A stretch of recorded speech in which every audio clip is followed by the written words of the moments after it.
We're not talking about the best of them.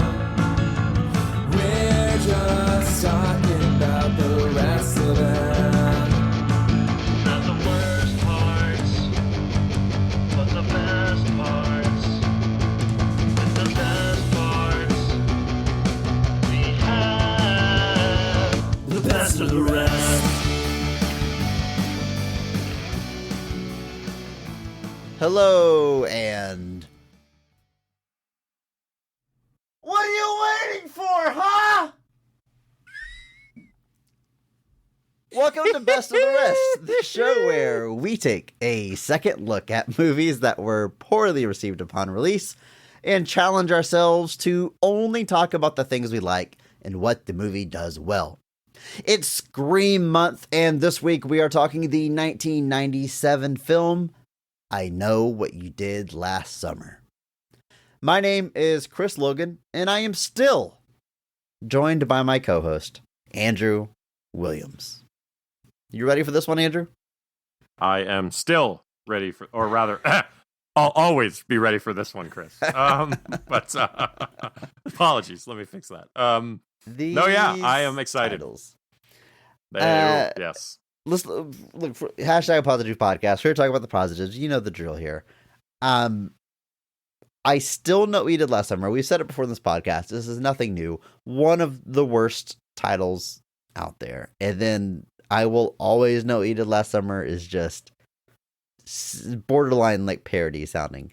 But what do we think about this title? I Know What You Did Last Summer. It's kind of a mouthful. I think it kind of works, but it's also kind of objectively silly too. Where do you land on it, Andrew? I mean, it's one of those things where like Scream could be like, you know, I think we maybe talked about that, just calling it Scream. Like, you know, it's a really generic, straightforward title that could kind of go either way.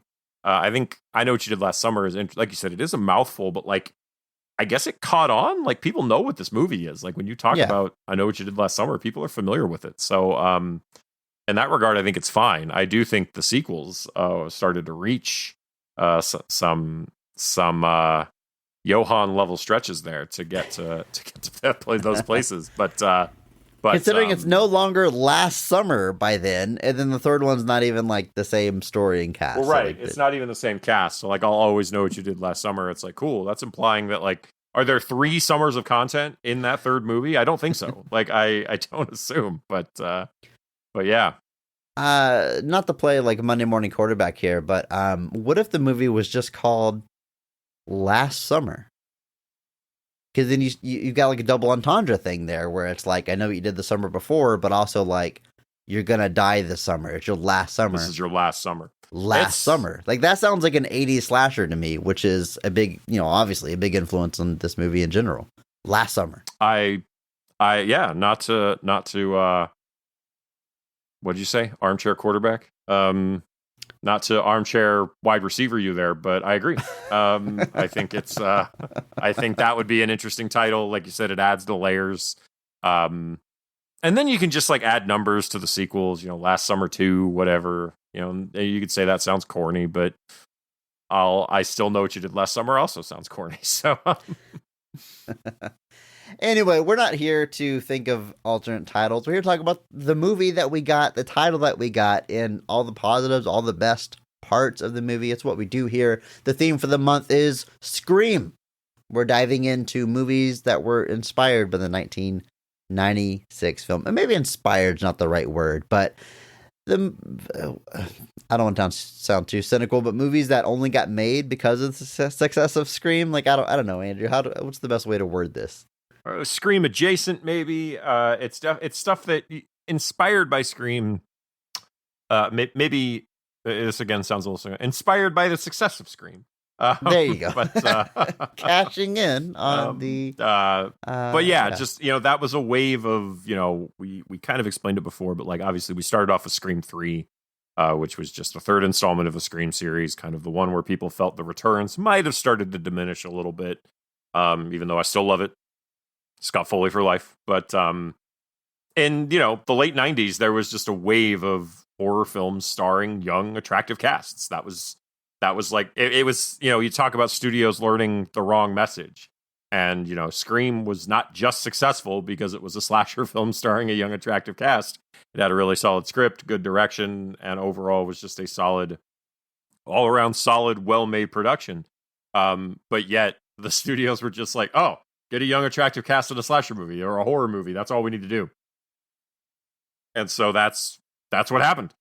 So you got a lot of movies in that aftermath, several of which, you can speak to the ultimate quality or legacy of the films, but a lot of these were super successful and spawned franchises. So, I mean, it's easy to kind of look back and maybe be like, haha, this is kind of dumb. But like at the time, these movies were making gangbusters, genuinely, as we'll find out talking about this movie.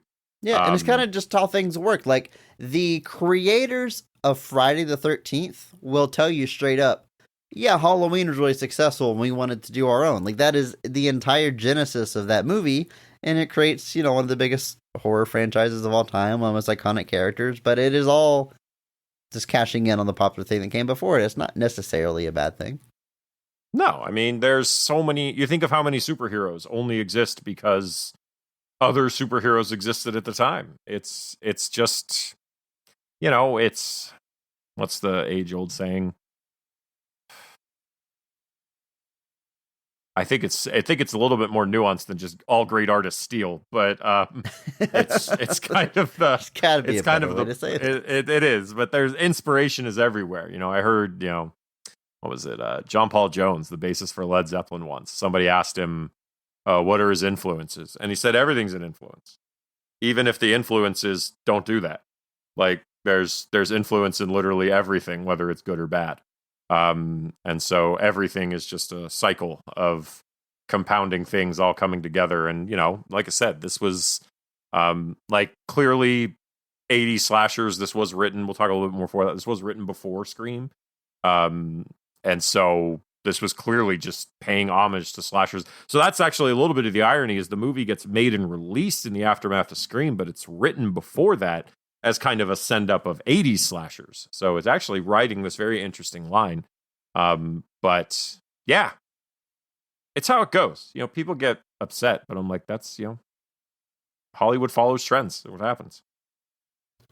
Well, let's set the stage a little bit for this film. It is released October 17th of 1997. This is less than a calendar year after the release of Scream. So this is kind of the first one out the gate when it comes to the floodgates that opened after Scream hit it big in the box office. This movie was made on a budget of $17 million, and at the box office, it brings in $125 million. That is a hit and making tons of money when you look at that low budget. Critically, it is not well received, certainly not to the extent that Scream was. It holds just a 45% critic score on Rotten Tomatoes, so not a critic darling, but the kids went and saw it, Andrew. It made money. Absolutely made money. It was number one at the box office for 3 weeks in a row.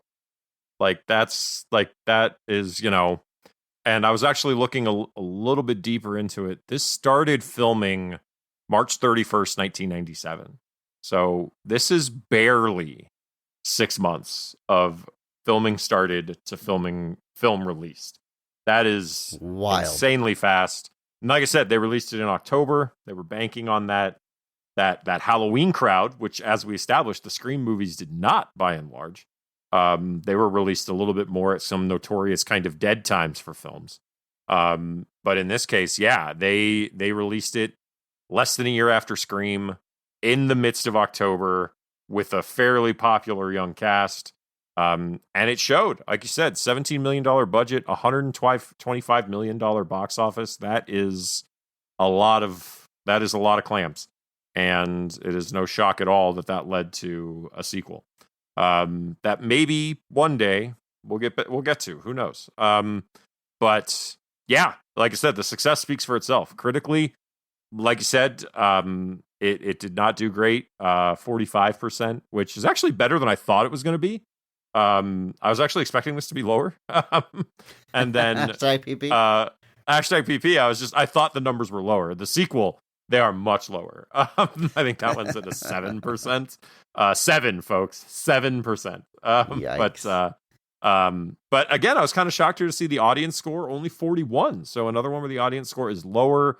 And this is a weird one because I feel like everybody saw this and like everybody knows about it, but I don't think anybody's looking back like, you know what was underrated? I know what you did last summer. Like no one's looking back and saying, you know, I think the YDLS needs more love. That mouthful of a title. It had a following at the time. I remember it coming out and like I remember it being a thing. And I remember it. It's like synonymous in my brain with Scream. I can't think of Scream without also thinking. And part of that is probably honestly due to Scary Movie, which lampoons both of these movies. Both of them, equally. Yeah. And so there's scenes that sometimes I forget like which movie it belongs in, and it's impossible to watch this movie now without thinking of certain scenes from Scary Movie. It makes for a fun experience. But yeah, they're forever linked. They are, and so I mean, it's as you will find out throughout this month, only the first of many that came at the time. But yeah, a huge hit one way or another. Like I said, critically you can say what you will, but the money was made. This is another big hit for Kevin Williamson there. Yeah, Andrew, this movie is written by the same person who wrote Scream. They literally were just like, hey, give us another one. And he's like, he reaches in his back pocket. He's like, well, I wrote this a few years ago. Great, let's do it. Let's get this thing made. And like you said, 6 months from starting shooting to releasing it is just wild. So Kevin Williamson to this day probably still most known for Scream, but had a number of young adult horror type hits.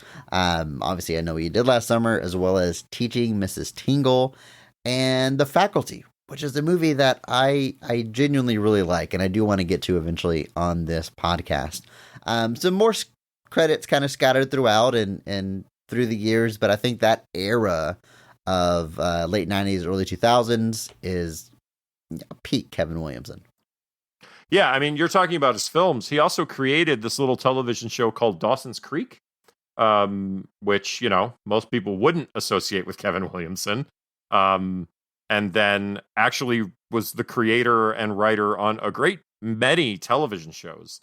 People may look at his film work and be like, this is kind of scattered. But in between all of that, you've got Dawson's Creek, Wasteland, which was apparently just supposed to be like a more adult version of Dawson's Creek, Glory Days, Hidden Palms, The Vampire Diaries, creator of that show, creator of the later shows The Following, Stalker, and then even recently has a show called Tell Me a Story that went from 2018 to 2020. So, I mean, still out there, still doing his thing, was a writer on a sort of slasher that came out last year called Sick, that I actually enjoyed quite a bit. Pretty low stakes, kind of COVID adjacent slasher film. I liked it pretty well. And even got into the directing chair once for a movie in the late 90s called Teaching Miss Tingle. That was actually why he was not able to be full writer on Scream 3. Was because he was dedicated to that. So quite a career. I'd actually forgotten that he was the creator of Dawson's Creek. I was like, oh, that explains a few things. Pacey shows up in Scream 2, things like that. Young, beautiful people in dramatic situations. It's all he does. This is bread and butter. Hey, if it works, it works. And oddly, a little bit of a teaser, folks. Not the last time we're going to be talking about him this month either. So, we will always come back around to Kevin Williamson. But just what a body of work. Just. I look at all this stuff and I'm like, so many different things, different genres, crossed a bunch of different places. And I'm a big fan. So this script definitely was before Scream. I haven't really heard him talk too much about it since then. But yeah. The movie is directed by Jim Gillespie. Now, honestly, don't know much about the guy. I looked through his filmography. More than a few credits to his name, not a lot that I recognize. Did direct Venom, though, but the one that was released in 2005 that you probably also haven't heard of. However, Kevin Williamson also worked on that one, so they reunited a few years later to make that movie, but I think it's safe to say this is his most well-known film. Yeah, I did look and see that he directed there's a movie called Detox, but it's spelled D dash Tox. With Sylvester Stallone, right? I saw Sylvester that. And I was like, Stallone. it's amazing that I I've was never like, heard wow. of it because I try to follow Stallone, but he makes it difficult sometimes, especially in the early 2000s. He was He kind was of doing some weird stuff. the period like his action career kind of falls off in the late 90s, and like until he comes back with the Expendables, there is like this gulf of like 5+ movies that most people probably haven't heard of. It was rough for a while there for old Sly. I mean, it is now, but Detox, interestingly, is an FBI agent pursuing a serial killer. So it's Stallone in his own little slasher movie, maybe. But I'd watch that. I think I'm gonna have to watch that. I'm sold. Why not? Yeah. Otherwise, I think this is definitely his most high-profile thing. Jennifer Love Hewitt had very nice things to say about him, said he was one of the best directors that she'd ever worked with. Years after the fact, apparently, smooth production, very few issues, which, cool. You'll love to see it. Yeah, it's not often you hear like nice stories like that. Like, oh, this director, he's perfectly nice and pleasant to work with. You just don't hear those stories. So yeah, it's good to hear it. Good for you, Jim. Jim Gillespie. Just looking at his IMDb a little bit. Got some television show episodes in the 80s, in the mid 90s. Did a couple of Queen music videos from the posthumous Queen album. Looks like he did Mother Love and Made in Heaven. So quite a few different things out there. But yeah, apparently there is an alternate ending to this movie. So I didn't know about that. I just saw it on his IMDb page. So, well, you should read what that is on the break, and then we can come back to it by the end of this episode. But I think right now it's time that we jump into this movie. All the positives, everything that we like about I Know What You Did Last Summer. You ready, Andrew? Sure.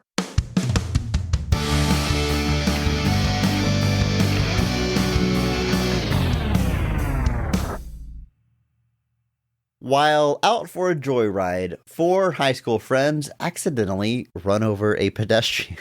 I don't know why that's funny to read, but it is. Yeah, why is that funny, Chris? It's just so matter of fact. Oops, we hit a guy. My bad. Fearful of facing consequences, they agree to dump the body in the ocean and never tell anyone what happened. The following summer, the 4 friends have drifted apart, but soon come back together after realizing someone knows their secret and is taunting them. They soon find themselves stalked by a mysterious fisherman and must work quickly to uncover his identity before it's too late. At its core, Andrew, we have a whodunit film here. Not unlike Scream, the obvious influence here, but another guess the killer type thing, which is, I would say it is a trope in slashers, but it's certainly not required to have this mystery around who the killer is. But it's definitely part of that Scream influence to mix in the whodunit genre. Yeah, absolutely. Like you think of Halloween or Friday the 13th or Nightmare on Elm Street. There's no mystery who the killers are there. Sometimes they can add a mystery to it, like, who is this person that the killer's obsessed with, or who is, there's been plenty of movies that were about Freddy Krueger and like who he was, and things like that. But by and large, those movies, the killer's front and center, and there's no question who it is. The idea of a mystery killer who must be one of us, that goes back to, And Then There Were None was an Agatha Christie book, almost 100 years ago.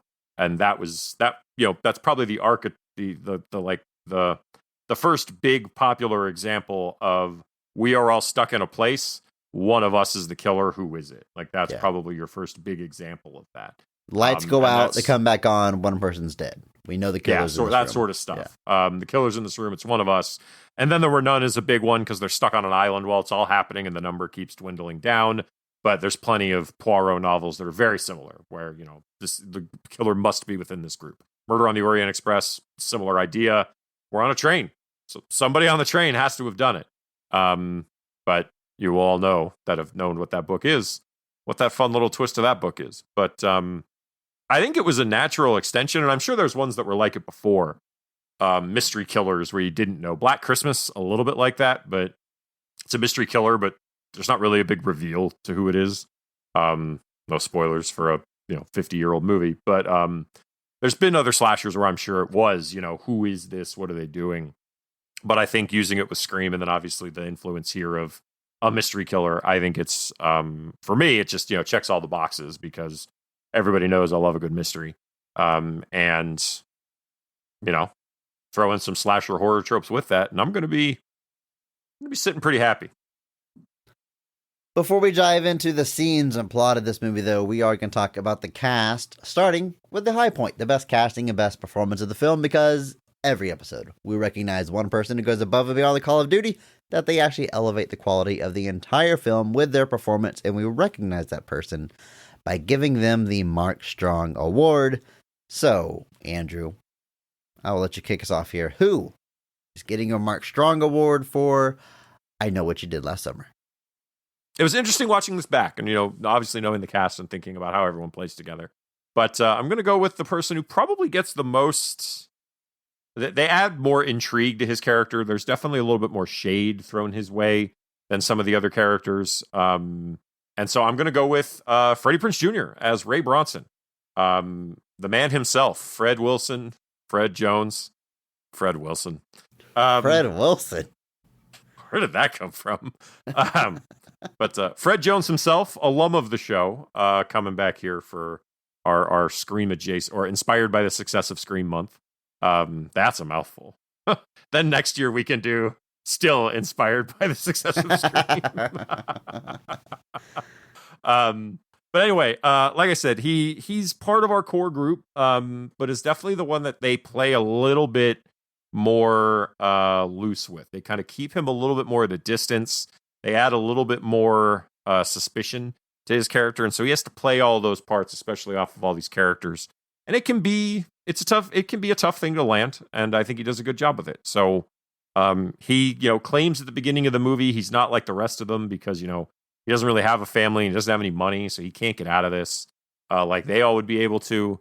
And then he's working as a fisherman in the city. That's kind of the big point here is that nobody went on to live their dreams because they were all haunted by their actions. So maybe relieve yourself of that burden, folks. But imagine if they had gone to actually confess, and the police were like, "He's alive. I saw him yesterday."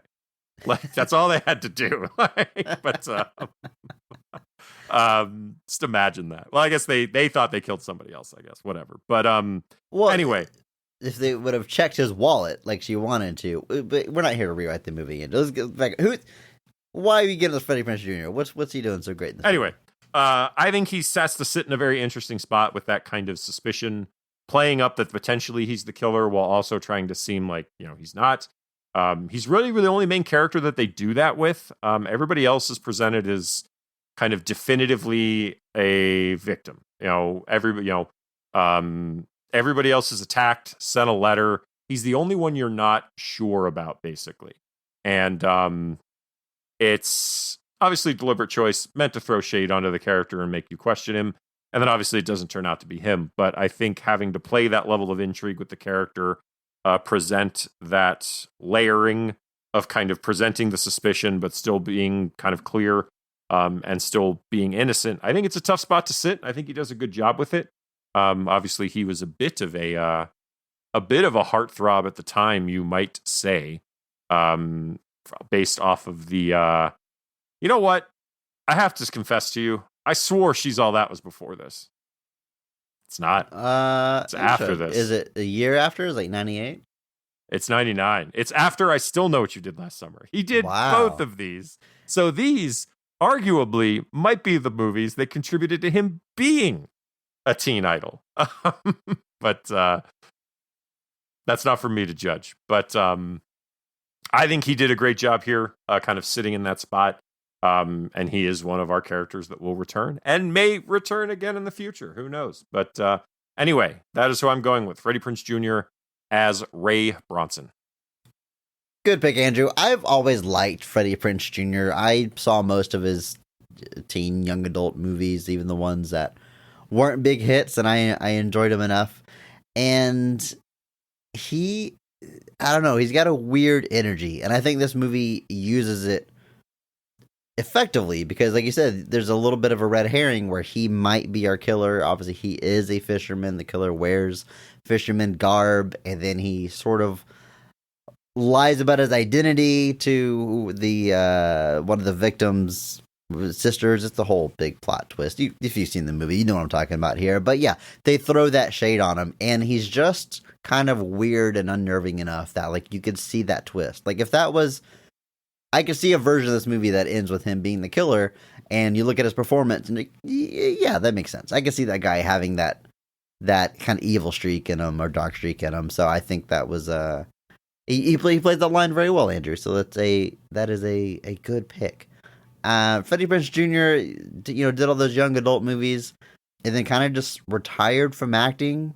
Wrote for the WWE for a number of years, and is now like has a whole new career in the wrestling world as a podcaster and commentator. I think he's still trying to get like his own promotion off the ground, but he's a big name in wrestling, as weird as it is to like say that now, but like he appears in like WWE documentaries and retrospectives and stuff, and like Freddie Prinze Jr., he's a wrestling guy. It's very weird. He also does a lot of Star Wars voice work. He shows up on The Bad Batch. He shows up on Star Wars Rebels. I mean, technically, he's in The Rise of Skywalker. As that character, Kanan Jarrus. And does fun cameos there. I think he was one of the many auditioners in Clerks 3. That was another one of those. They did a rapid fire audition sequence where a whole bunch of people showed up. I think Ben Affleck was there, Fred Armisen, Sarah Michelle Gellar, who we'll talk about in a second. So did his part there. But yeah, it's very odd to have him kind of be not just in the wrestling world, but semi-revered in the wrestling world. People kind of think pretty highly of him overall, and his contributions to wrestling, and kind of the candidness of which he kind of spoke about the process and how kind of difficult it could be at times within the WWE corporate structure. And Freddie Prinze Jr. being a wrestling guy was not on my bingo card for life. And yet here we are. It's a good pick, Andrew. I am going to give the Mark Strong Award to someone else. And you know what? I am going to give it to the person that would become Freddie Prinze Jr.'s wife, Sarah Michelle Gellar. A whole cast of 3 name actors here, but Sarah Michelle Gellar as Helen is going to get my Mark Strong Award. And Andrew, you mentioned something about these characters being haunted by their actions, specifically by not telling anybody and trying to cover it up. And a lot of these characters, I mean, they all kind of deal with it in different ways, but more or less they all kind of have 2 shades to their character before and after the incident. And Sarah Michelle Gellar's character was going to go to New York and be presumably a famous actor, but Jennifer Love Hewitt is surprised to learn that a year later she is back in the small town working in her family store, and there's like this sadness within her, and it's not said too explicitly, but you gotta imagine it's the guilt she felt and the again haunted nature that kind of zapped the energy out of her and killed her dreams and sends her back to this town. And she's humbled after that, I would say. You know, before the incident, her and her on-screen boyfriend of Barry, played by Ryan Phillippe, they're definitely on the jerkier side. I mean, she like wins a beauty pageant. She's maybe a little stuck up, a little superficial, but on the other side of things, had really, like I said, humbled. And it sucks that she had to go through such a traumatic experience for that to happen. And maybe sucks even more that she gets killed and doesn't get to live a life with her new perspective. But I think just the fact that there's 2 distinct kind of shades to the character just kind of gives it more dynamic than just being the quote-unquote rude one of the group. So for that reason, for that bit of nuance she brings, I'm going to give her the old Mark Strong Award. I think this is a great pick. Like you said, she does have to sit with that kind of... She's the one that probably it's most apparent in. Obviously, our main character, Jennifer Love Hewitt, shows it as well. But there's a much more tragic side, I think, to Helen's character, played by Sarah Michelle Gellar. Obviously, Sarah Michelle Gellar would eventually find her way into the Scream franchise, appearing in Scream 2, a whopping 2 months after this. That's She probably left this set to go to the set of Scream 2. it went immediately to the Scream set. And who knows? I'm sure working with Kevin Williamson on this probably led to conversations here. Obviously, Sarah Michelle Gellar, legendary in a lot of nerd circles, especially for Buffy the Vampire Slayer, playing Buffy on that show for 6 years, has shown up all over the place. She starred in possibly another sort of, we mentioned something like Wild Things being a potentially Scream-inspired film. She was in a movie called Cruel Intentions a couple of years after this. That probably also with Ryan Phillippe. Idea. Ryan Phillippe. That one also had Reese Witherspoon and Selma Blair in it. So another kind of romantic drama, kind of starring these all attractive young people. Also had a brief cameo in Freddie Prinze Jr. Sees All That, but all over the place. And then obviously reunited with him in Scooby-Doo and Scooby-Doo 2, and then. What was The Grudge? I forgot she was in the American remake of The Grudge as well. So plenty of nerd creds here, as well as being April O'Neil in the 2007 CGI TMNT movie. So she's got a pretty long line at the conventions as well, I would imagine. It's funny you mentioned The Grudge. Sorry, much longer than who? I was going to say, much longer than Freddie Prinze Jr.'s line. Well, he's got the wrestling side, so I don't know. Yeah, he's got the wrestling guys now. It's funny you mentioned The Grudge, because I was just thinking before we hit record here that, we're covering this Scream influence, and it was like, well, what was the next era? And I feel like the slasher revival, whodunit, young people thing lasts until the early 2000s, and then we get to The Ring, and that's the next big tentpole. Then after that, it's all Japanese horror remakes, and we get The Grudge, and we get Dark Water, and of course sequels to a lot of these movies, and that's kind of the next big thing in horror. And it's just funny that she kind of continued into that era with The Grudge. I like everything I learned about Sarah Michelle Gellar. It makes me like her more. I like a lot of the movies and roles we've discussed. You read a lot about her philanthropy work, and her and Freddie Prinze Jr. just both. Him more so, but she kind of semi-retires from acting and does a lot less of it and more cameo and guest appearances, but does just a lot of other business adventures and a lot of food stuff, and is, obviously being Buffy the Vampire Slayer, had a at one time close working relationship with Joss Whedon, and whenever the S hits the fan with him, she doesn't come out with any specific stories about things that she witnessed, but she voices her support for the other people that came forward, which is super cool, because you usually see the opposite. You usually see, well, when I was around them, they were nothing but sweet, and kind of just this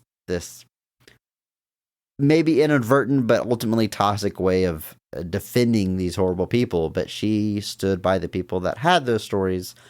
Even alluded to that she might have seen some things, didn't feel like she needed to tell her story, but just voiced her support for the people that came out against Joss Whedon. So for Buffy the Vampire herself, someone who's so tied to his legacy, I think it's brave of her to put on that stand. So like I said, everything I learned about her just makes me like her more.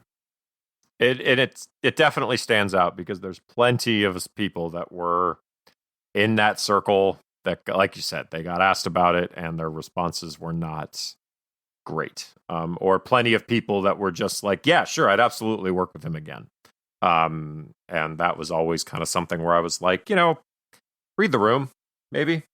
Not really the thing we need to be talking about in this moment. But yeah, she's fantastic. She's great. Shows up here and there still, like you said, seems semi-retired, or just can be a little more particular with what roles she takes. Looks like she was recently on that Masters of the Universe animated show, which cool. And it looks like there was a weird television pilot for Cruel Intentions that she reprised her role in that never aired. But interesting. what a weird thing to get. What a weird thing to get a legacy sequel. Yeah.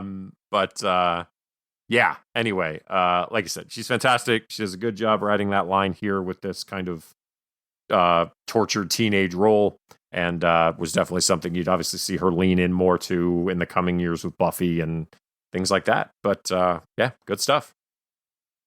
And we've mentioned Jennifer Love Hewitt a number of times now, but she plays Julie James, who is essentially the lead of this movie. It is an ensemble cast, but it definitely focuses on her perhaps a little bit more and ends up being one of our ultimate survivors. I think she's doing a great job here. I mean, she also has the kind of two shades thing, whereas during the event, after the accident, they're deciding what to do, she is the most vocal about not wanting to move forward with it. Ultimately, she does, and is clearly haunted by it. It looks like she doesn't wash her hair anymore, Andrew. It's all like big and voluminous in the beginning, then it's flat throughout this movie, then gets real big again at the end. That's kind of a visual cue for what her character is going through. But yeah, I make a joke here, but I do genuinely think she's playing both sides very well, because she's very youthful and innocent and full of life in the beginning of this film, and is sad throughout most of it, and clearly guilt stricken before finding her smile again at the very end when they think all the troubles are over. So, like most of this cast, playing those two sides very well. Before this, mostly known for TV, Party of Five. Has a nice little film career in the wake of this.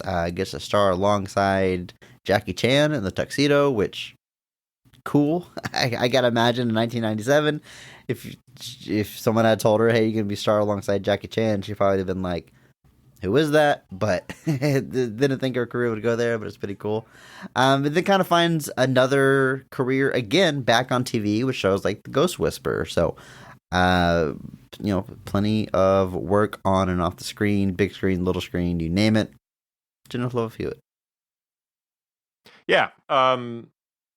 It's it's always funny to me. It's like that scene in Barbie where Barbie is like, I'm not pretty anymore, and the narrator is like, note from the filmmakers, Margot Robbie is not the actress to cast if you want to make this point. Yes. Jennifer Love Hewitt's very similar here, where they try to make her like unattractive, and like by making her unattractive, it's like she's paler and her hair looks kind of stringy, and it's like that's it. Like that's the extent of her not looking attractive, and it's like, yeah, I don't know that this is having quite the effect, but it does show through, to be fair. Like, there's a stark difference in appearance, if only in demeanor, which I think is kind of the big tough thing. It's tough to really change fully the demeanor of a character in a recognizable way, and she does that, and she does a good job with it.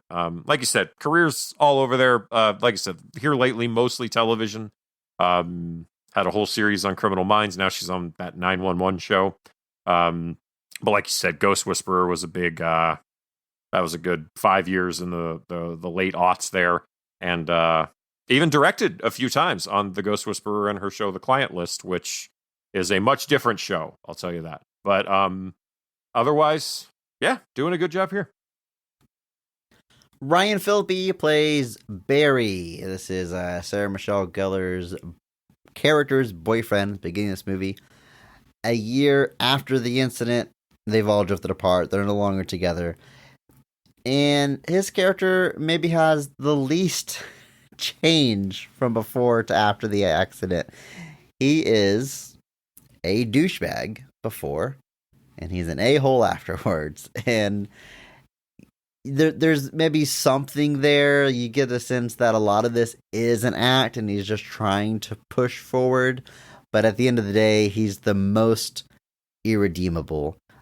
He's arguably the most responsible for the accident to begin with. He's the first one to suggest they cover it up. Just not a great dude. And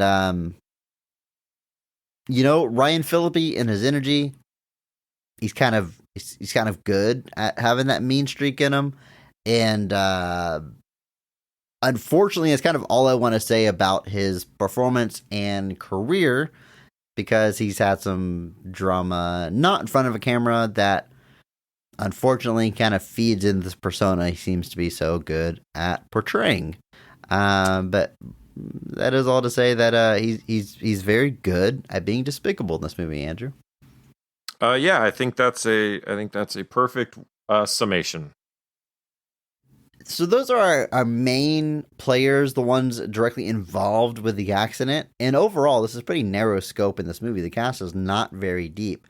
But a few notable supporting players here. We have alum of the show, Bridget Wilson, playing Elsa, who's the older sister of Sarah Michelle Gellar's character. Alum of the show because this is Sonya Blade. We talked about her back on Mortal Kombat. And she's also in Billy Madison, so just kind of all over my childhood here. I hated her character. She's so mean in this movie. She's like needlessly mean to her little sister who is clearly going through some stuff.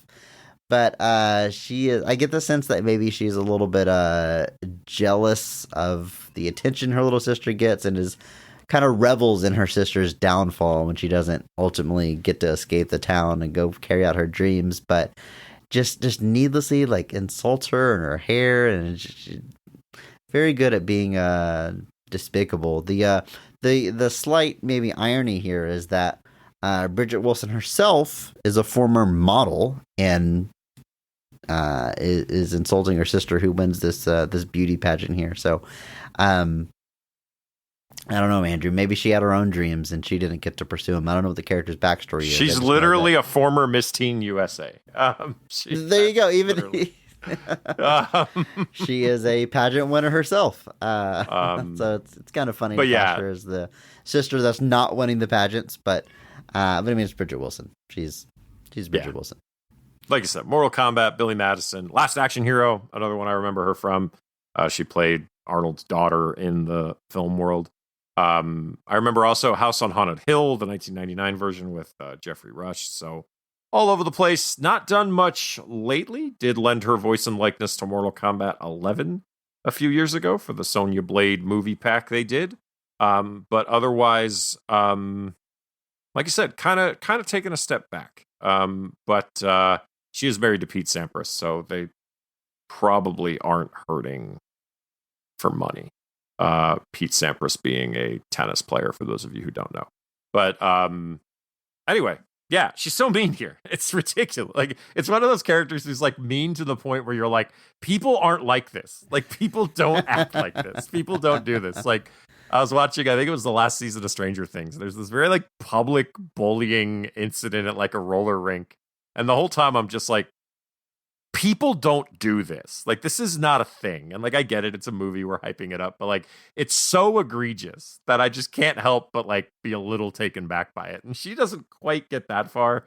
But there's definitely a like, man, who hurt you? Like, energy there. Like, who did this to you? Like, but she does a good job at it. She does unfortunately meet her demise in the last act of this film. Not sure why. She had nothing to do with anything going on here. But I guess that's not how these movies work. So, mafia rules. Everyone you know, your family. Anne Heche plays Missy, who is well, it's kind of, she's the sister of a victim, not the victim, but the inciting death. Kind of, it's very hard. It's very. It's not even worth explaining. She plays another one of her red herrings, though. We think there's some kind of connection between her and the killer, whether it is her brother or her brother's friend or someone who's upset about her brother dying. We don't quite know. But basically, the gang thinks they've killed her brother. How's that? And she, again, it's kind of there to be a red herring, is a little bit unnerving. She kind of is lives in this big house all by herself, and it's a bit of a like a Texas Chainsaw vibe to this house here. She gets a good jump scare where she runs up to the window and says, "Hey, forget your cigarettes." So, but she's good at the kind of like mysterious energy. I think that really Anne Heche plays into that very well. And of course, we got to say R.I.P. to Anne Heche, who did pass away last year. I'm no expert on her personal life or troubles. It just seemed like a very tragic life and a tragic end. I mean, right to the end there. So it's not to condone any of her actions or anything. It's just the way I see it is just kind of tragic all around and unfortunate. Yeah, it is. It's just unfortunate. She does do. She, like I said, she's pulling some deception here. She does end up being a little integral to them kind of figuring out a little bit of the mystery of who's coming after them. She does have a part to play there. And she does a good job with that. Obviously, I remember Anne Heche from all sorts of things. I remember her from Gus Van Sant's Psycho remake, where she took over the Janet Leigh role. 6 Days, 7 Nights, which was a weird late 90s romantic comedy thing with Harrison Ford that I think my family got for free in one of those old, hey, send us $1, you'll get 6 DVD type things. I don't know if anybody else remembers those, but that was one of the movies we got. I remember the Lost in Space movie was another one. But yeah, just a very long, great career with tons of fantastic performances. And like you said, a bit of a tragic life that meets a rather unfortunate end. And like you said, rest in peace. And Johnny Galecki plays a character named Max. Not a huge role, somewhat significant, one of the red herrings until they are killed by the killer. We realize they themselves cannot be the killer. But as soon as I saw him on screen, I was like, is that one nerd from Big Bang Theory? The Big Bang Theory not being a show that I've watched, but just, I'm a human, so I've seen parts of it, and he's that one that's like always squinting and has his hair slicked back. A very distinct looking gentleman is what I'm saying here. So like as soon as I saw him, even though he's, I don't know, 10 years younger or however long this is before that show, I was surprised to see him kind of in this smallish role here. And he's sort of like adjacent to our group. He's got the hots for Jennifer Love Hewitt's character, but has never really like in with the gang. They think he's the killer. He's not. And he meets a pretty brutal death with a hook through the jaw before he gets dragged away. And then we see him in a trunk with a bunch of crabs. So yeah, pretty gruesome stuff. But old Johnny Galecki there in an earlier role. Yeah, not quite the earliest role I remember him from. That would still be National Lampoon's Christmas Vacation, where he plays Rusty Griswold in the year 1989, where he was a whopping 14. So did not know that was him. So yeah, it's one of the, he's genuinely somebody that's kind of been out there. Obviously, Roseanne was another big one he was on. He played the daughter's boyfriend for pretty much the whole run of that show too. So he has been out there for a really long time. And then when it came to the Big Bang Theory, while I can't say I'm a big fan, that man got paid. So he's one of those still people getting paid, I'm sure. Yeah, like that show's over, but I guarantee you syndication, come on. But that was one of those shows that by like the final season, I think everybody, like the big 3 stars, were all getting like $1 million an episode. And it's just like, good Lord. If only. All I had to do was be more successful, act, and be on a successful show, and I'd be set for life. You were this close. I don't know where I went wrong. I was this close. So close. But if that happens, Chris, I feel like this show never happens. And I got to be honest with you, that makes me sad. Yeah, Andrew, you made the wrong choice. Go make that money, brother. Andrew, I don't know how to tell you this, but financial security is more important. So, this episode of Best of the Rest brought to you by HelloFresh. No, we don't make any money here, Andrew. We don't. I'm drinking a Coke Zero. Pay me. I was looking for the slogan on the can. It's not there. Same great taste, 0 calories. Coke Zero. But no, anyway. Like I said, Johnny Galecki's part here, though, small role, not a whole lot to do. A brief red herring. He's actually who they think is doing it right at the beginning. And then he meets a rather unfortunate end where, like, it's one of those things where, like, when somebody does that, where they, like, get stabbed, like, through the bottom of the mouth, or in this case, he gets hooked. I'm always like, you could come back from that, I think. And then there's always something else that happens, and I'm like, no, you can't. No, it's like that moment. I'm like, if that's all that happened to you, I think you're coming back from it. But then there's always a follow-up, which I guess just shows whoever's killing them knows it won't be the end and needs to make sure. But yeah, small part, dispatched pretty early on, and then gets a pretty pretty gnarly little jump scare of sorts when you see his body covered in crabs. And then lastly, we have Muse Watson as a character named Ben Willis. Spoilers, this is the fisherman. This is our hooked hand killer.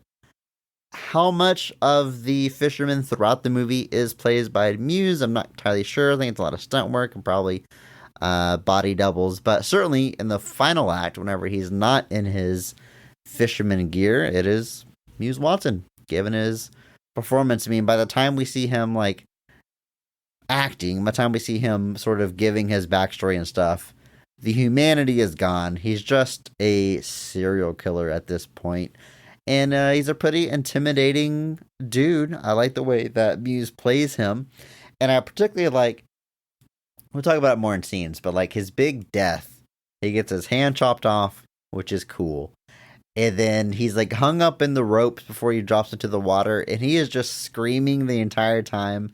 I've said it before. I love when our main villain has a pathetic end. I love like once they realize the gig is up, they are just screaming and whiny and pathetic. And he certainly is when he's dangling from those ropes.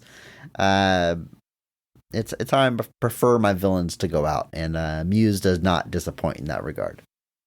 He does not. I've seen him in a few things. He was in NCIS, another, that show your parents watch for a long time. He showed up off and on. Then probably Prison Break was another big one he did for a few episodes.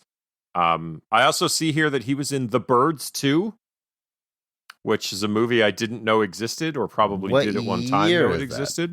1994, because nothing says timely follow-up like waiting 31 years. Is that the first Legacy sequel? Oh, no, I guess No, Psycho, Psycho 2. Yeah. Came out for that. But anyway, Muse Watson, like you said, he's exactly what you expect out of this villain. He's kind of grizzled, he's old, he's got a score to settle. He's a stunning example that old age and treachery will always overcome youth and inexperience. So he kicks everybody's butt basically with no issues. I love that there's a whole sequence where we see Ryan Phillippe like kickboxing in the gym, and then when he actually gets into a fight with this guy, he just completely one-sided and gets dominated. But I guess your misplaced rage brought on by inappropriately processed grief is the greatest source of power. So The true anyway. moral of this movie. Right. But like you said, I do love his finish. I think that's a, like you said, you want these moments, you want to see these guys kind of when the chips are down, just kind of be revealed as kind of being cowards. And that's a great example of it. And that's our cast, Andrew. I think it's time that we jump into the scenes of this film, starting with the high point and our personal favorite and what we think the best scene of the movie is. So, Andrew, in your opinion, when is this movie firing on all cylinders, and what is the best scene of I Know What You Did Last Summer? Well, Chris, I'm not going to lie to you. It's the scene that's currently unfolding on my television at this moment. It is our climactic final boat battle. You just have the movie on again in silence? On the It's TV? actually been something I've been doing lately, is like I just put the movie on mute on the screen while we're recording. And then if something occurs to me while I'm watching it, I can just bring it up on the show. Smart. Hey, and I don't know, just sitting in a weird room where there's nothing on my TV always kind of freaks me out. Yeah, I'm sure that's healthy. But I don't want to anyway, be alone this in my is- thoughts, Chris. my existential crisis is bad enough already. Anyway, this is kind of after all has been revealed. There's a brief moment here where we think maybe Freddie Prinze Jr. is the villain. Turns out he had gone and spoken to Anne Heche before. And that's kind of a big misdirect where they believe briefly that Ray is the killer. So Julie runs to safety on this old guy's boat, which, great move. If you're looking for Yeah. safety, running to Find the strangers, nearest I old believe- man. Go Find the to his nearest dwelling. old man who's a stranger on his isolated boat. I think that's the statement. When they say stranger danger, it's actually go to strangers when you're in danger and they will save you. Yes, that's what But that means. it's exactly what it means. But anyway, If you're in danger, find a stranger. because they say 9 times out of 10 the crimes are committed by somebody you know. So I'm just saying The math is checking out, Andrew. the math 100% checks out 90% of the time. But anyway, so she goes onto the boat, and then very quickly the chips all fall into place. The gears all line up, and she realizes that what has happened is our semi-complicated plot, which this movie is a little complicated. It turns out what has happened is the person they hit Yes. was not the brother of Anne Heche. It was the father of Anne Heche's brother's girlfriend, who the father blamed for the... Yeah, anyway, so I screwed it up. Sorry. Try it again. I'm gonna take try it two, again. Andrew. All right, take two. What is his relation to the plot So in the deceased? Muse Watson plays Ben Willis, who, it turns out, is Susie Willis's father. Now, who is Susie Willis, you ask? Great question, because I myself was asking this question several times. Now, it turns out that Susie Willis was the girlfriend of David Egan, who is the man we see at the beginning of the film twisting around the I Love You locket. What turns out happened is that Ben Willis, 1 year after a car crash killed Susie that he blamed David for. So that 1 happened 2 year after summers that. ago. So 2 summers ago, from the bulk of this film. Susie is in a car crash with David. She dies. Ben Willis, Susie's father, blames David for that crash and for his daughter dying. Grief is different for everyone, whatever. A year later, David is lamenting the crash, seemingly up on the rocks above the water by himself, twisting this locket around. Ben goes and kills him, seeking revenge for his daughter's death. While he is retreating / leaving the scene of his own crime, our 4 main characters hit him with their car. See, it's funny to say it out loud. It's like me in the synopsis. It's so needlessly complicated. It's just one of those things that there's so many pieces of it. And so throughout the movie, our characters believe they have killed David Egan.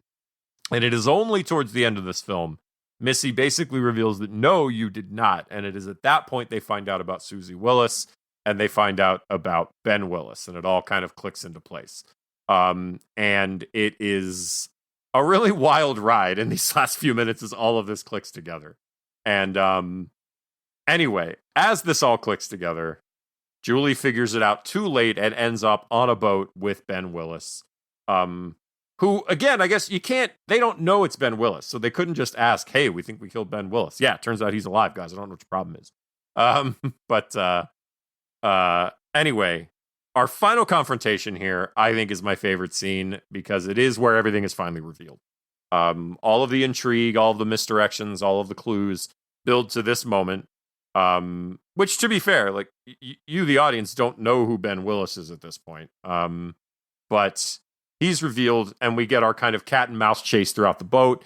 Closed quarters. I kind of mentioned this is kind of my jam when we're kind of stuck in a small place. I think that's when the tension here can really get ramped up. So she's running through, and the boat just makes for an interesting set piece, I think, too. Yeah. Because there's these these kind of ice rooms and stuff like that where like they keep the fish they catch, and just makes for cool spaces. She comes across some of the bodies of the people that are dead. Makes it even creepier and grosser, and ultimately, like you said, culminates with this kind of very cowardly moment where everything is stripped bare and our killer is suddenly just a scared man who had his hand cut off and then got chucked into the ocean. And don't get me wrong, if I were going through those things, I feel like I would probably be having a similar reaction, but I also didn't kill someone and then get hit by a car, so I don't know how I might be feeling differently in that moment. But it's a cool build to all of the stuff from the movie to this moment. I think it's very, very cool, and it's a suitable ending to this movie. Solid pick, Andrew. It really ramps up by the end. It's not exactly a slow-paced movie, but it's like the slow unraveling. But once we get to this climax where we think for a moment it's Freddie Prinze Jr., then we get the real killer reveal. I mean, it is fast paced in a way the movie has not been up until this point. I agree about the boat being a cool setting. Like, we got these cool rooms and the ice rooms like we talked about. And we also have all the mechanical stuff that goes into having sails, and I guess they're not sails, but the fish nets and stuff and all the ropes. Like, you hit a lever and all these gears crank and these ropes move. And I have no idea if any of that is like accurate to what a fishing boat is actually like. I assume so, but it makes for an interesting location. And our killer getting caught up in the ropes is a fun death. I talked about a little bit already. I like how pathetic he is, like his hand getting chopped off. Because another, as if that your fabulous whodunit expression wasn't enough. Another somewhat meta. This movie isn't meta in the same way Scream is, but it is meta in the sense that we all know about the urban legend about the killer with a hook for a hand, and they talk about it within this movie. They talk about it in the very beginning, on the beach before they have the big accident on the road, and they all share different versions of the story because it's an urban legend. It's gone through these different tales. You always hear it different ways, and the hook is on the door handle, or the guy gets hung, and you hear a scratching or a dripping, and it sets up this narrative, this familiar, most people are familiar with this urban legend, and then we sort of live out the urban legend. Our killer has a hook for a hand, and so him getting his hand chopped off on the end is like, this becomes an origin story for an urban legend that already exists and exists within the framework of this movie. So in that way, it is, again, not quite fourth wall breaking, but just a little bit of that Kevin Williams Williamson's meta narrative. Weird last name. Williams isn't enough. He's Williams' son, Williamson. Is that weird, Andrew? Being a Williams? Not really. No. You don't think it's weird? No. If I saw someone's last name was Logan on, I think it'd be kind of weird, but you don't think it's strange? It's like you see the last name Anderson. Do you think that person's last name should be Anders instead? Yes. No, you don't. You've never thought that before in your life. I wish that thought has literally never occurred to you. You're not watching. I wish The my Matrix last being name like, was Logue, Andrew. What do you want to say? You've never watched The Matrix and been like, this movie is killed by the fact his last name is Anderson. All Like, last you've names are never two letters said too that. long. If I had a nickel for every time I said that in life, Andrew, I wouldn't be on this podcast. I'll tell you that. You'd have one nickel, which is not a lot, but weird. It happened once, but it's like, my name's Williams. Should it instead be Willia? That sounds dumb, Chris. Chris proving once again that just because it's an intrusive thought does not mean it needs to be said out loud. Andrew, what do you think about the hook for a hand urban legend weaved into this movie? It's interesting. Obviously, we haven't really talked about it, but it is worth mentioning that the book that this is based on, and I'm using based in the loosest sense possible, as I've hinted at and implied before, the book I Know What You Did Last Summer is wildly different than this one. It does involve someone getting hit by a car. It is not an old man.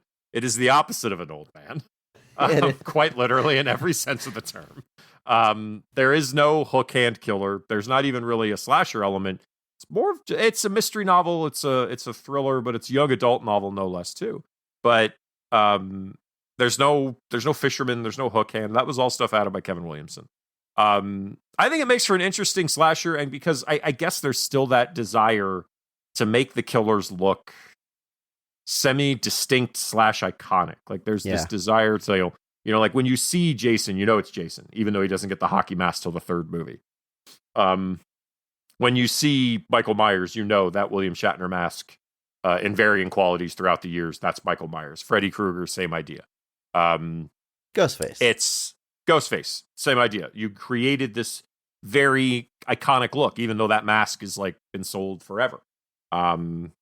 With this, I think we're going for a similar vibe of like, let's come up with a dark, scary, iconic look. And I do think the fisherman slicker with the hat and the hook, I think that's pretty gnarly look. I mean, I certainly like if I was living in a fisherman town and I ran into a guy dressed like that in an alley, I would be like, death is coming for me right now. This is the end. And I would crank up a late 90s cover of Deep Purple's Hush to go along with that. As this movie so nicely does so many times. But yeah, I think it's an interesting choice, but obviously again, it departs so heavily from the novel at that point. Really, like, Lois Duncan wasn't the biggest fan of this movie. #Positivity Podcast. But it's because it's And that's the author of the novel? That's the author of I Know What You Last Summer. A very prolific young adult kind of mystery thriller author. Has a whole lot of books to her name, several of which have been turned into films. And this one just is a very, very large departure. There's some character names that are very similar, but by and large, we're dealing with a very, very different scenario. And she, wasn't the biggest fan of that. She has written, like I said, a lot of books, several of which have been adapted, but it definitely helps line this up like more with something like Scream by adding a killer with a distinct look and things like that, by weaving in kind of an urban legend. Like you said, Scream plays kind of fast and loose with those kind of slasher meta tropes. This one just kind of leaned into that urban legend and kind of was like, all right, let's just take one of those, the Hook Man, and kind of build this kind of fisherman iconography into it. And I think it does work. I think it creates a distinct look for our killer. But again, it's just such a far departure. I have two minds about it in that regard. But I think for the movie, it's a great choice. I think for my favorite scene, though, I want to highlight, I do like the finale, but I think our scenes immediately preceding that are what I'm going to highlight as a favorite. I like sort of the killer's last kills before he's revealed, or I guess when he finally decides to start killing these four people. He's been tormenting the whole movie, but then he decides to up it a bit and start picking them off. You have this like deep paranoia from our cast by the end of the film because they can't figure out who this person is. The threats are getting more serious, and you're working tirelessly to try to figure out who it is. And we have this scene, I would say it starts with like the parade float, because Sarah Michelle Gellar's character is the beauty pageant for the next year. She's the former pageant winner, so she's kind of passing it off. And she ends up at the actual pageant after Ryan Phillippe's character chases a few false flags of who they think the killer is. She's at the pageant, she's on stage, Ryan Phillippe's up in the balcony, and she sees the killer come after him, can't get to him in time to save him. She knows he's likely dead. She's getting escorted home by a police officer, and the killer shows up again at a stalled car, lures the cop out, kills him, chases her into her family store where her sister is closing up shop. Killer gets in there, kills her sister, ultimately finally catches her in an alley and kills her. So that sort of run, that chase by our killers, the chase down, the first kill Ryan Phillippe's character, then chasing down Sarah Michelle Gellar, I think it's good. I think it's what I'm going to highlight as my favorite, because for a slasher movie, I guess there's enough kills in here to qualify slasher movie, but sort of we're waiting for our main cast to start getting killed, because that's obviously where this is leading and what the killer's goal is, and he obviously has a vendetta with them and blackmailing them. So when he finally kind of turns that corner and starts killing them and anyone who gets in his way, I think it's good. We're in full slasher mode, and I'm gonna highlight that as my favorite. That kind of that turning point, as it were. Yeah, I think this is a good pick. There's some really cool set pieces here too. Whether even the stuff, like you said, mentioned before this, from the parade into kind of the auditorium. I think there's some really cool settings that they do make the most of here. And like you said, it's like that turn. It's when our main cast is starting to die. It's when there's starting to be a little bit more collateral damage, as it were, to borrow a term, where we're starting to see some people not related to our main cast beyond poor Rusty Griswold. Getting kind of off, because there's this period of time, because Max, I think the character's name is, dies pretty early on, and there's not a lot of kills for a lot of this movie, where it's more the psychological game at that point, more the torturing. Like I said, there's attacks. There's the attack at the gym or outside the gym. There's the sneaking into the house and cutting the hair. There's the trunk bit with Max's body. So there's a lot of psychological back and forth. And then this, like you said, is the moment where the body count goes up. This is where 4 more people die, including 2 of our heroes, as well as 2 people kind of associated. Sarah Michelle Gellar ends up getting 2 other people killed. At least Ryan Phillippe just gets killed by himself. He doesn't take anybody else with him. But So selfish. just no wonder your sister hates you. And now you got her killed too. So now that height's going to go in eternity. But no, I do think this is good. Like you said, this is where we're building to the finale. Jennifer Love Hewitt has gotten a little bit more information. She thinks she understands what's going on here, and she's kind of trying to race back. And so you've got these kind of dueling plots that culminate with, like I said, half of our heroes, not really heroes. They ran into a dude and tried to dump him into the river. So our main characters, and like you said, I think it's good. I think, like you said, it starts ratcheting up that tension and sets the stage perfectly for our big finale. You know, I mentioned we're talking about the creative team here that I wasn't familiar with the director and a lot of his other work, but I did take note a few times of some nice directing, some cool camera work specifically. There's some scenes that, as we like to say, go hard and they didn't have to. There's this cool shot of, I think Jennifer Love Hewitt gets a phone call when she finds out that like another threat has been left. So you see her answer the phone on the second floor of the house through a window. She hangs it up. The camera pans down as she's going down the stairs in the background, and then she comes out the front door, and we pan over to the car. So you got like this cool one shot of a character going from a second floor to the first floor, out the door, over to a car. Is just a nice way to capture all that, you know, nice and cinematic. And there's a few shots like that, just some cool kind of crane shots, or the movie opens with a very big like helicopter shot where we're flying over the water, and then we see the big cliff and it spirals and finally zooms in on our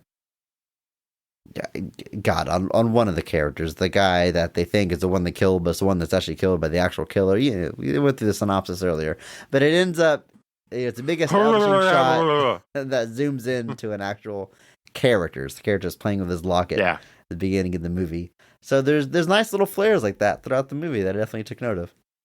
Yeah, it was pretty cool. Like at that intro scene, I kind of was like, what's going on here? And was just trying to figure out what that song was, because I was listening to it and was like, that sounds like Typo Negative. And it turns out it was Typo Negative doing cover of Summer Breeze, which I didn't see coming.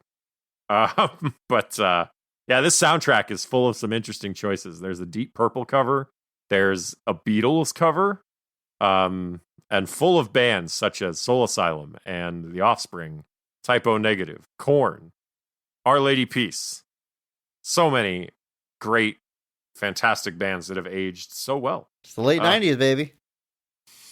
Yeah, it shows. I mean, there's no Creed here, so it's not that great. Let alone, there's not 2 Creed songs here, so it's no Scream 3. But, you know, definitely some choices here. But that intro pan is definitely like it's a cool setting too. The city, I believe they shot it in North Carolina. Just a really picturesque coast there. Really made for some great tracking shots there. So I'm glad they found a way to utilize that within the film. My very first note though is how many movies start with this shot? A camera rushing over open water, like it's Jurassic Park, right? I mean, I feel like a lot of shark movies start that way. Anything somewhat water related, you're going to start with this shot on top of open water. Your opening credits are on top of a big body of water. I'm sure there's a great many movies like that now that I think about it. Doesn't Hocus Pocus start that way? A good pull if it does. I don't know. I haven't seen that in a long time, but there's if there's not a Wikipedia page on it already, there should be.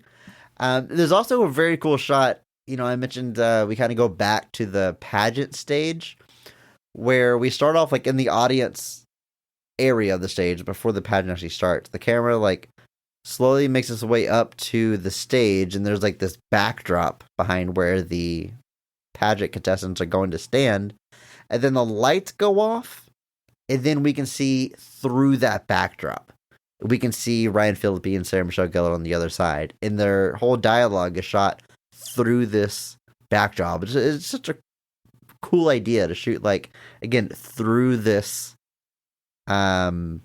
scenery, and the lights going off to reveal them behind it. Again, just a cool little flair. No little touch. You didn't have to go that hard, but I'm glad you did. That sort of us. thing. Like, Yeah. all right. I've looked at Hocus Pocus's intro because I had to see if I was right. I'm sort of right. Okay. Basically, it zooms in on a cover of a book that says Hocus Pocus, and then the book opens to a rushing shot across water. That's close enough. I'm gonna count it, Andrew. I'm gonna count it. I- Are the I opening think credits that- on the water? Yes. There you go. Opening Yeah, credits on top of the water. I think I am glad I was able to reach deep into the recesses of my brain to that is pull a that good one pull. out. You haven't but, watched that. As we record this, it's the very beginning of October. It's the first day. It is October I've 1st, got- you're right. It is. So I mean, it's the So I first assume day. you haven't watched Hocus Pocus this year. So it's been at least a year since you watched that. Do you watch that every year? It's not religious in my house. Not that the Okay. movie, is particularly religious, but I've definitely seen it several times. Not unknown to me. Okay. I guess I've technically already started. I watched I Know What You Did Last Summer today, so I'm It's true. 1 for 1. So, and I got Exorcist 1 and 6, whichever the new one is. That's Wednesday and Thursday. So, got to keep my daily stuff up. I have a friend that watched one of the Texas Chainsaw movies, and in my head I was just like, I've never really dived into this franchise, and at this point I don't know if I'm strong enough to do it. It's so Like, I just sporadic because you've got the first one, which is, legendary and all. And then the sequel is like, do you know about Texas Chainsaw Massacre 2, Andrew? not really. Look You at the enlighten me. poster. Look at the poster. Just look at the poster for Texas Chainsaw Massacre 2. Whoa, Describe What? it to anybody who doesn't know. guys! It looks like a high school reunion photo. It's the Breakfast Club, Oh, it is. Yes. but it's Leatherface and it's the family, it's the characters. Yeah, they intentionally make it. They're like, that movie doesn't need a sequel. So Toby Hooper, I think his name is. He makes yeah. like an intentional like send up and satire and goofy take on the characters to like almost intentionally kill his own franchise because he didn't want it to be a franchise.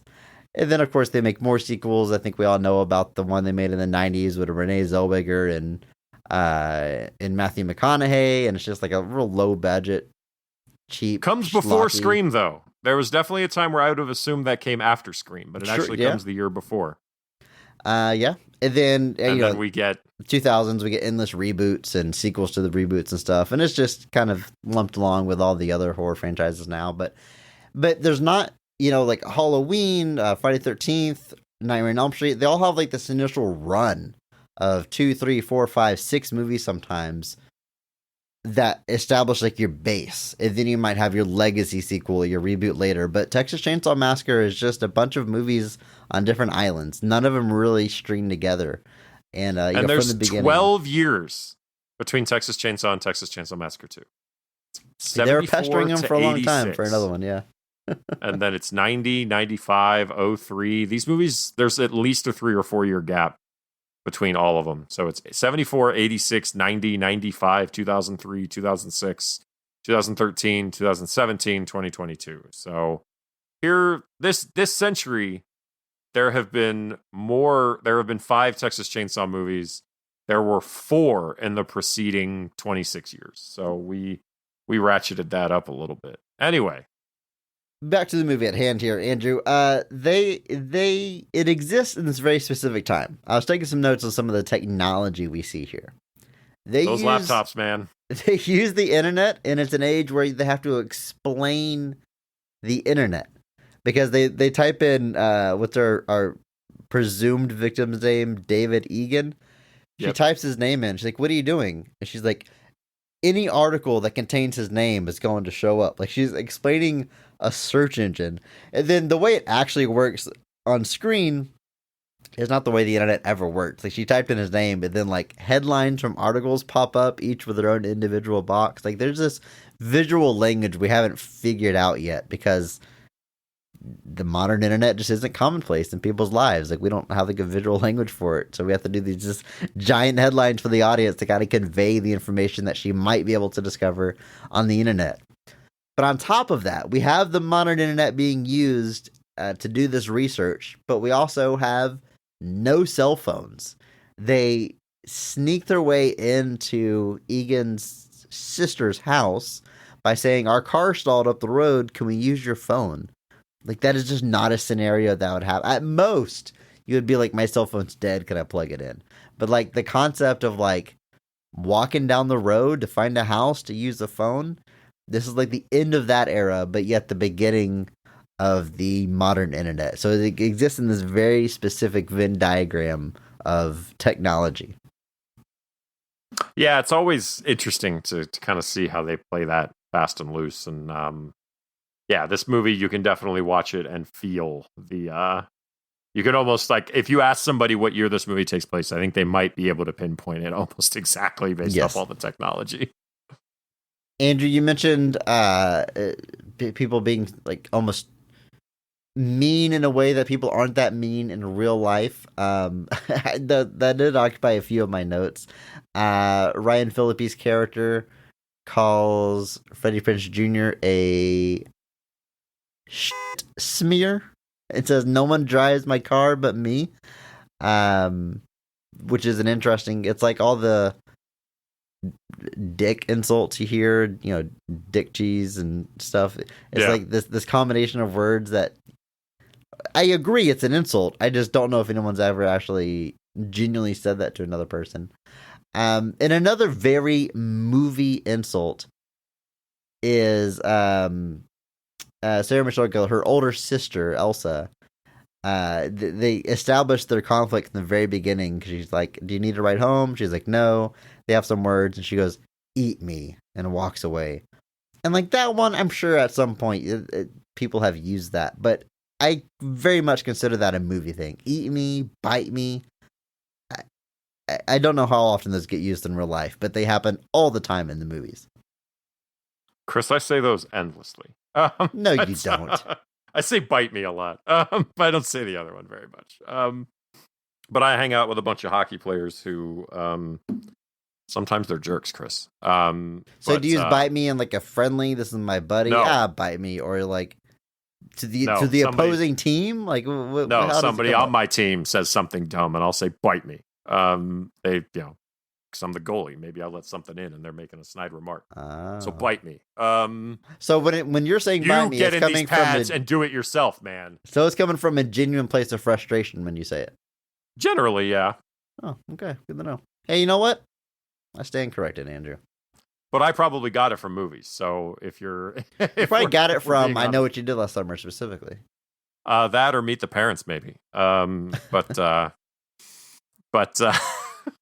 man, me with deep cuts today, Andrew. Now, and this is interesting. We can kind of close with this, but they really did try to make this a franchise to a degree. There was definitely a follow-up that was not nearly as successful. It had a much higher budget, and the returns were much lower. And it was released barely a year later. So, I mean, they really did try to capitalize on it fast, but the appeal had, I guess, worn off to a degree, or maybe kind of people just really weren't jazzed to go back to this world. And then there was additionally a kind of direct to DVD sequel with the "I'll Always Know What You Did Last Summer," featuring no returning cast, including not even Muse Watson came back for that one. And the director for that one was brought in at the last minute. It just seemed that it was just kind of a rushed production. And needless to say, the franchise sat after that until there was an Amazon television show 2 years ago that I didn't even know existed, Chris. So maybe I'll watch that after we're done here. There's been tons of other ideas. There were apparently 2 kind of Bollywood remakes in the early 2000s. Well, that's maybe I'll watch that's that what I gotta when we're done find. here. Yeah. And then even and then more recently in September 2014, which was not recently, Mike Flanagan, of all people, was apparently gonna be tapped to write a script for a remake. He's notably known for things like Oculus, Hush, Doctor Sleep, and more recently all of his Netflix shows, Haunting of Hill House, Haunting of Bly Manor, Midnight Mass, Midnight Club, and now the most recent Fall of the House of Usher.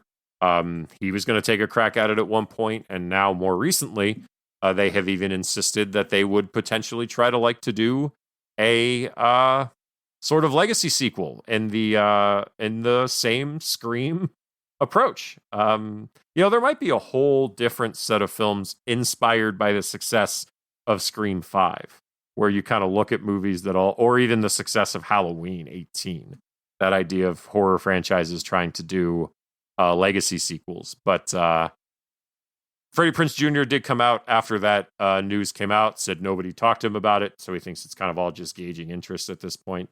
But this always seems like one that they don't really know what to do with, and maybe it's just an exercise that the first time was enough, and sometimes it is.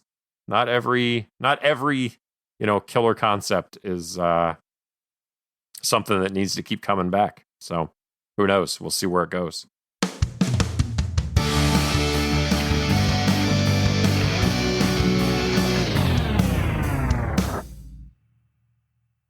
Andrew, we got to talk about the concept of urban legend a couple times, talking about this movie with a guy with a hook for a hand, which is appropriate because the next movie we're covering this month is Urban Legend, another movie that is so clearly inspired by the success of Scream, as you very carefully crafted earlier, Andrew. But that's one I'm excited to visit because I'm pretty certain I saw it on video, but man, maybe once, and easily over 20 years ago. So I don't know. I know it's not received the best. I mean, that's why we're covering it on this podcast, but I don't know really what I'm getting into. Is it going to be fun? Is it going to be a big challenge to cover it on a podcast? I don't know. And I'm excited to find out, Andrew. I am too. This is something that I have seen recently, as well as the sequel.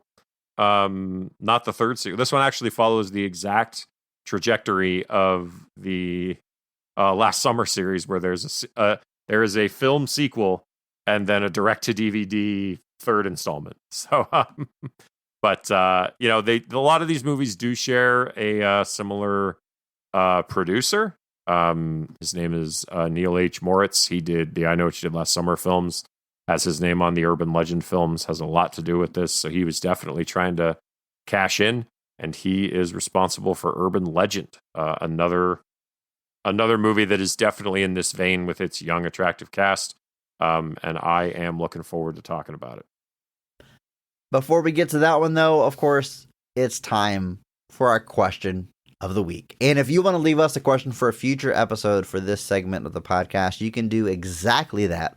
All you got to do is hop into our Discord. There is a link in our show notes, so come and join us. Not only can you ask questions for the podcast, but you can also just hang out and talk about nerdy stuff and movies and comics and whatever else. It's a fun community. I hope you join us.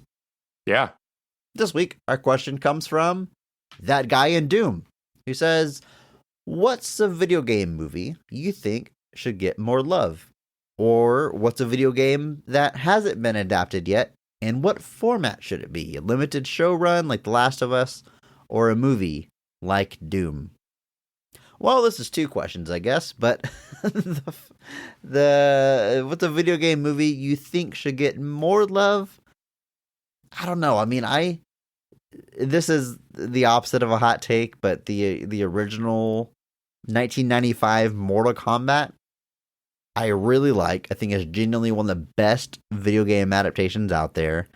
And I think it's the best live action adaptation of Mortal Kombat to this day. So, it's a movie that's pretty well liked, I think. But I was gonna say I don't feel like that's too much of a hot take. No, I feel not like at all. But I just think I personally would put it like in the upper echelons of all time video game adaptations, which I know is, it's a rough category, but Yeah. I genuinely like that one a lot. This is a tough one for me because I think about a lot of them, but man, A lot of them are rated exactly as they should be rated, I think. yeah, they really are. Like they're so weird, but man, I can't help but have just this weird level of respect for that Super Mario Brothers movie from the 90s. It's so Yeah. insane. It's a swing. And it's so ridiculous. Like it's another movie where like the swing is so weird and it goes to just none of the places that you would think a Super Mario Brothers movie should go.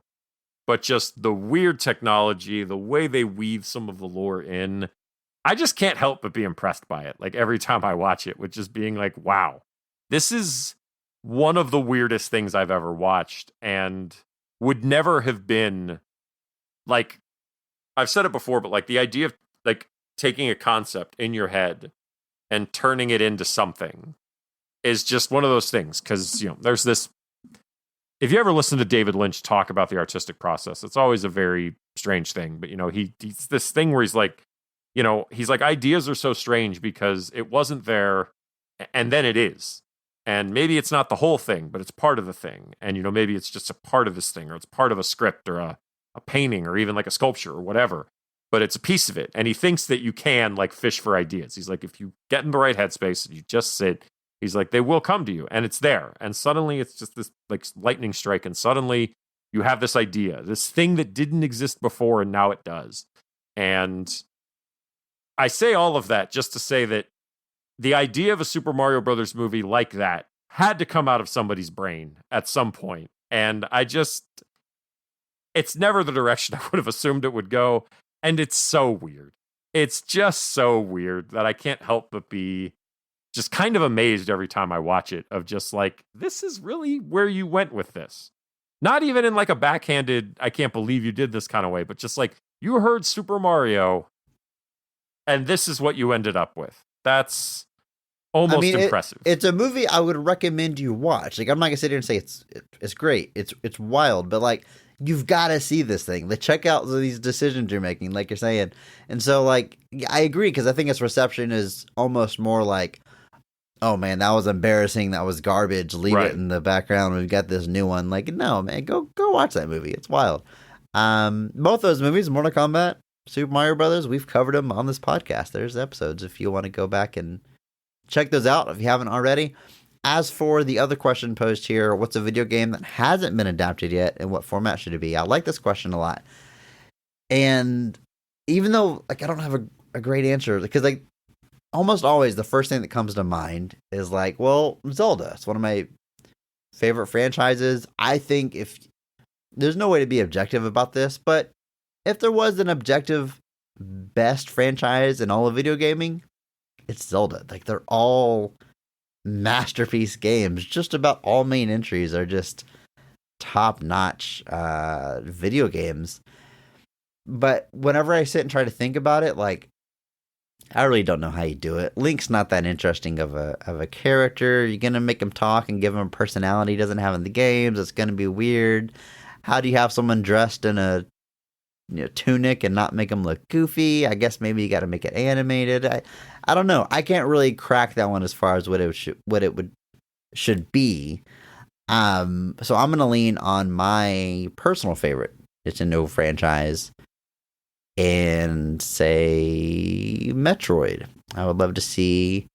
I mean, I can envision both ways, a movie or a series. I think there's some story arcs you can pull from the games for a movie, but I'm going to lean right now more towards series because that character is a bounty hunter. So just have like a Mandalorian style show where she's taking on bounties and we get a new adventure every episode, different planet, different alien, different mission. And you can have this overarching thing in the background maybe with Ridley and her parents and all the backstory, but just have her going on missions, being awesome. I'd watch that. I think that's a great pick, if only because there's really not been much of anything on the Metroid front, as far as I know, as far as any show or movie, really. No cartoon, no nothing. Mm-mm. Yeah, even Zelda's gotten the occasional cartoon / kind of additional thing, but Metroid has kind of been slim on that regard. Like I said, Zelda's an easy one to just say, but like, you know, you kind of envision this like Game of Thrones-esque approach to Zelda, and I was kind of like, but in my head, I'm like, does that kind of miss the point though? Like, I don't really know. Like, I feel like there's different ways you could approach Zelda, and it doesn't have to be like epic fantasy, but I think there has been enough success in stuff like Game of Thrones, House of the Dragon, Wheel of Time, whatever have you, that you could do, even, you know, looking back at Lord of the Rings, that you could do like a high fantasy version of that story. And I don't think anything would look too ridiculous, especially the way they've made Link look in some of the later games. I think those are perfectly adaptable looks. I don't know. This is an interesting question. Doom is something where I feel like Doom would always struggle because of how faceless the main character is.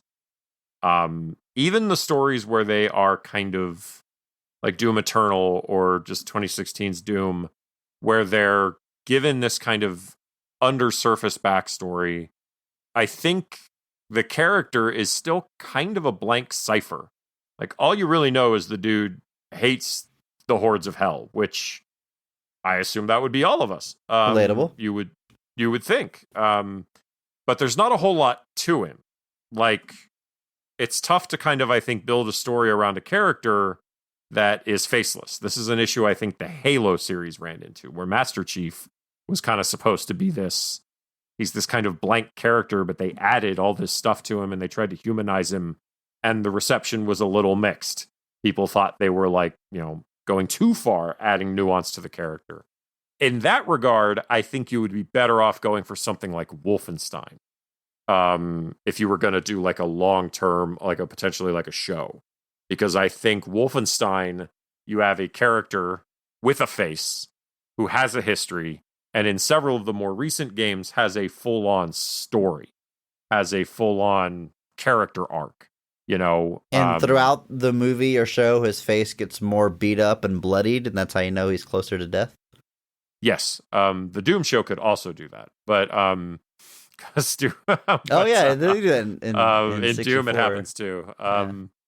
Happens in all the Doom games. Well, but not all of them, not the new one. Like 2016. The new ones not so much, but the Doom 2 had it the same way, kind of bar at the bottom. But and those that would be fun Easter eggs where like you just see his face like in the corner, his face just gets more and more bloody or something. But I think Wolfenstein, and then obviously, you know, the biggest key part of Wolfenstein is it's about killing Nazis. And as we firmly established, if there's a problem you have watching that, I'm just saying, I'm not going to judge you, but people will. You will absolutely judge him. Well, I don't know why you're trying to lay yourself off the hook there. Yeah, it's good. It's good. I don't know, like Zelda. You make a good point about Game of Thrones. I think it'd be a little more like Lord of the Rings because it doesn't need to be R-rated or anything. But like, yeah, like Lord of the Rings. So it's like it's a little guy going out on a big adventure, exploring a world. I can see that, but I suddenly start putting together a movie that I actually personally don't want to see.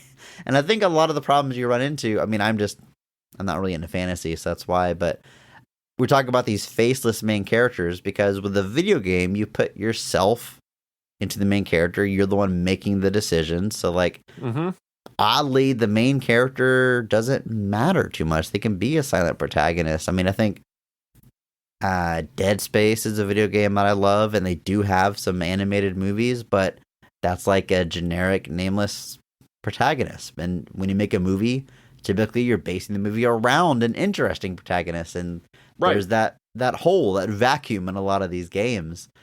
I mean, Link is a great example of that. Link is silent, literally. He never speaks. And imagine a movie and like his only dialogue, legit, is like, and that's all.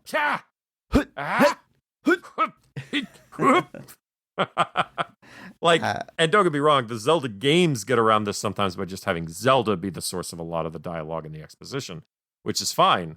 But yeah, that is a problem, and it's like, it's, and the thing that I think struggles with a lot of video games now, and you would struggle with in adapting them, is that so many games have taken on this cinematic nature. And I'm not even talking about like straight stuff like Until Dawn or The Quarry or stuff like that, where it kind of is a guided cinematic. It's not even like that, but like something like Wolfenstein has these extended cinematic sequences that are cinematic in nature almost, the scale and the scope that they're doing.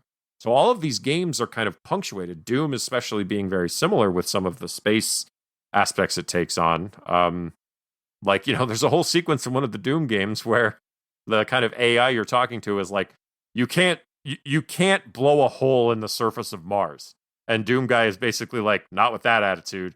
And so you watch him just like from a cinematic perspective, use this giant machine to blow a hole in the surface of Mars, the whole planet.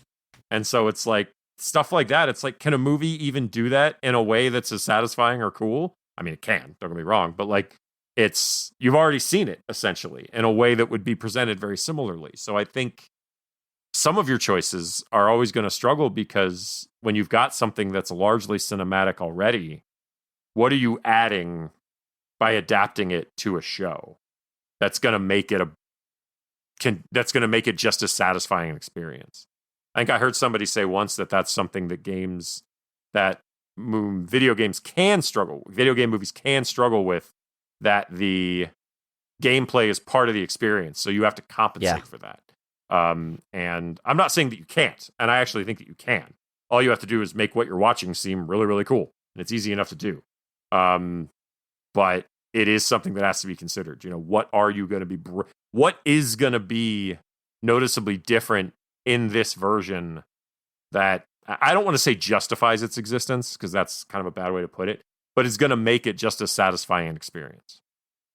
Well, how about you? What do you think they need to make into a movie? What video games are ripe for adaptation? What form should they take? Movie?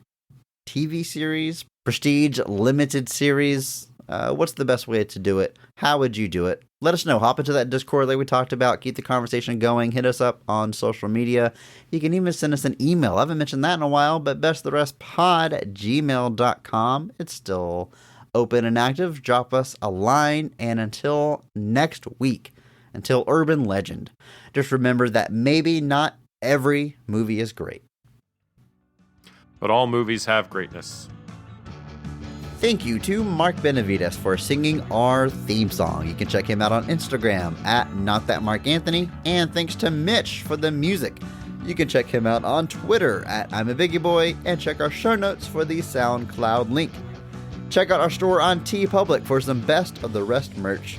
And if you enjoyed this episode, please share it with a friend. It is the only way that we grow. And follow us on social media @BOTRcast. Thank you.